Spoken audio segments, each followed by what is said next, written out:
দেখুন এখন সৌরভ কি করে, সৌরভ মাটির নিচের থেকে কি বের করে এটা।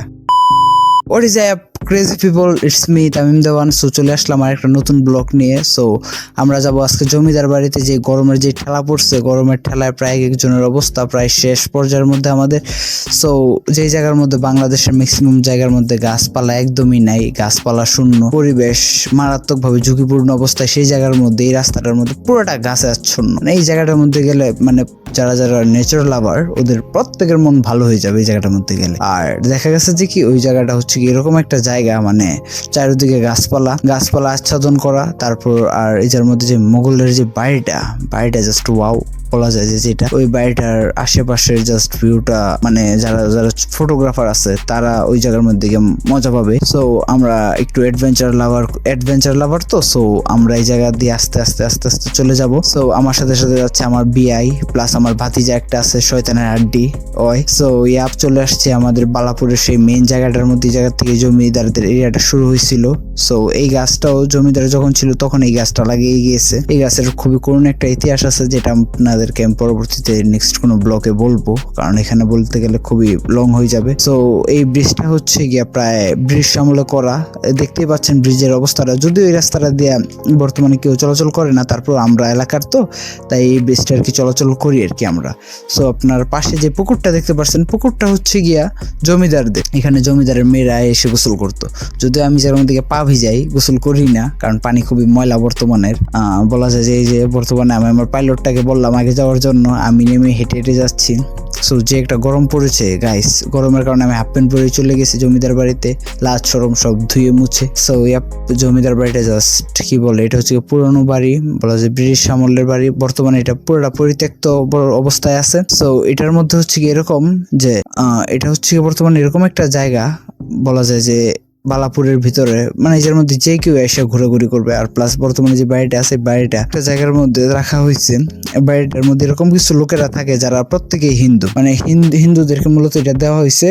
তার কারণ হচ্ছে গিয়ে একটাই, যে এই বাড়িটা হচ্ছে গিয়া যে জমিদারটা ছিল হিন্দু, সেই কারণে এখানে হিন্দুদেরকে দেওয়া হয়েছে আর কি মূলত।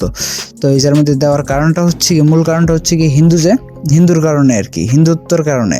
এই যে যার মধ্যে সামনে আবার একটা বিশাল বড় মন্দিরও আছে এখানে। সো আমার বিআই খুবই পোস্ট পাস নিচ্ছে, কারণ ওর কাছে আইফোন আছে।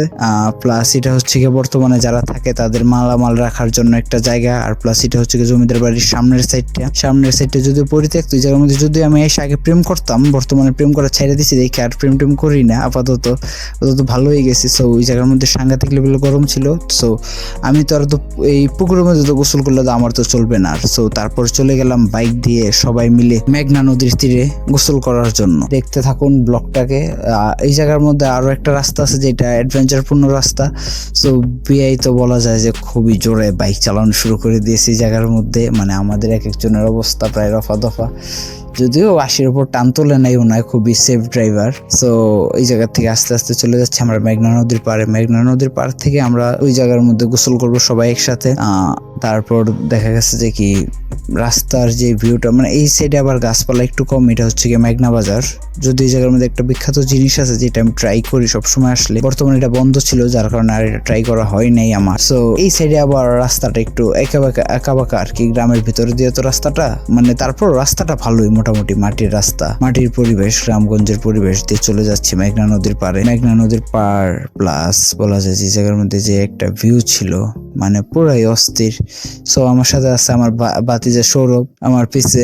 সো এই জায়গার মধ্যে আমরা গোসল করবো এখন। সো বিআই প্রস্তুতি নিচ্ছে, আইফোন ইউজার আমার বিআই, যদিও আমাকে একটা ছবি তুলে দেয় নাই, তারপর যেটাই হোক বিআই তো বিআই। তারপর চলে গেলাম আস্তে আস্তে আমাদের সেই অনাকাঙ্ক্ষিত প্লেসে। যদিও প্রথম আমি জুতা পরে যাওয়ার চেষ্টা করছিলাম, তারপর আর এই ভাবটা হলো না আমার, কারণ জুতা কাদার মধ্যে খুবই বাজেভাবে আটকে যাচ্ছিল। তারপর আমি জুতা খুলে হাতে নিয়ে তারপর আর কি গেলাম।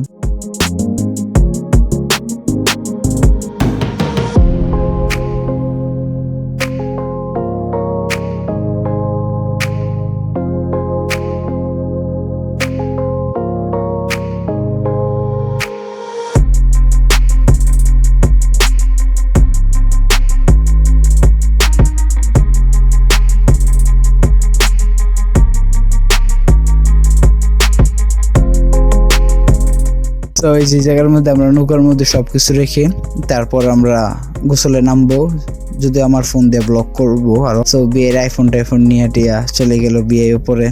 এই যে বিয়ে জামা কাপড় খুলছে, সিক্স প্যাক হলো, এই যে সৌরভের শয়তানি শুরু হয়ে গেছে। সৌরভ দিল পানির মধ্যে চাপ। দেখুন এখন সৌরভ কি করে, সৌরভ মাটির নিচের থেকে কি বের করে এটা। সো এই যে আমাদের সিক্স প্যাক ওলা বডিওয়ালা আমি, এখন দেখেন সৌরভ পানির নিচে থেকে এটা কি বের করলো, মানে ওর কোনো ভালো কাজ নাই। তো আজকের মতো এখান থেকে বিদায় নিচ্ছি, দেখা হবে নেক্সট কোনো ভিডিওতে। ততক্ষণ সবাই ভালো থাকুন, সুস্থ থাকুন, আল্লাহ হাফেজ।